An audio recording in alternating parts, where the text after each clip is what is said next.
സുഹൃത്തുക്കളെ, എല്ലാവർക്കും യോഗ വിദ്യാ സ്റ്റുഡിയോയിലേക്ക് സ്വാഗതം. ഇന്ന് നമ്മൾ ഭക്ഷണത്തിൽ ഏറ്റവും രുചികരമായ ഞണ്ടിനെക്കുറിച്ച് സംസാരിക്കുകയാണ്.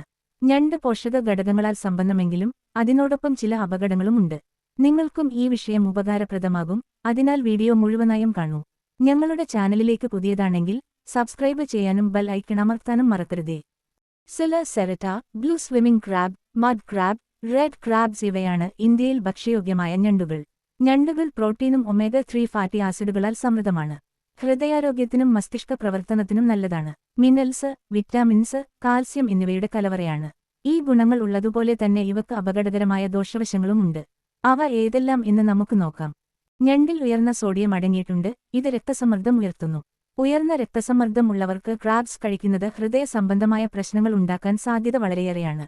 ഞണ്ടുകളിൽ കൊളസ്ട്രോൾ അളവ് കൂടുതലാണ്, ഇത് ഹൃദയരോഗികൾക്കും ഉയർന്ന കൊളസ്ട്രോൾ ഉള്ളവർക്കും അനുയോജ്യമല്ല. ഷെൽഫിഷ് കുടുംബത്തിൽ ക്രസ്റ്റേഷ്യൻ ഗ്രൂപ്പാണ് ചെമ്മീൻ, ലോബ്സ്റ്റർ, ഞണ്ട് ഏറ്റവും കൂടുതൽ അലർജി പ്രതിപ്രവർത്തനങ്ങൾക്ക് കാരണമാകുന്നത്.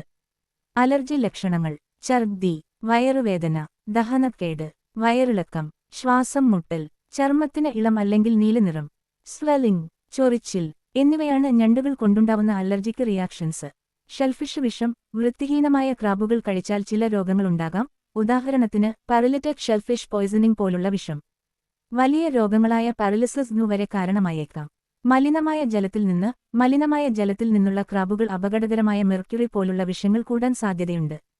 ഞണ്ടുകൾ ഭക്ഷണത്തിൽ ഉൾപ്പെടുത്തുമ്പോൾ ശ്രദ്ധിക്കേണ്ട കാര്യങ്ങൾ: ഞണ്ടുകൾ 140 മുതൽ 145 വരെ ഫാരൻഹീറ്റ് താപനിലയിൽ പാചകം ചെയ്യുക. മിതമായ ഞണ്ടുകൾ കഴിക്കുക. മലിനമായ ഞണ്ടുകൾ ഉപയോഗിക്കാതിരിക്കുക. ഈ വീഡിയോ നിങ്ങൾക്ക് ഇഷ്ടപ്പെട്ടാൽ ദയവായി സബ്സ്ക്രൈബ് ചെയ്യുക, ലൈക്ക് ചെയ്യുക, ഷെയർ ചെയ്യുക. പുതിയ വീഡിയോകൾക്കായി ബെൽ ബട്ടൺ ക്ലിക്ക് ചെയ്യുക. Stay healthy, stay happy. Thanks for watching.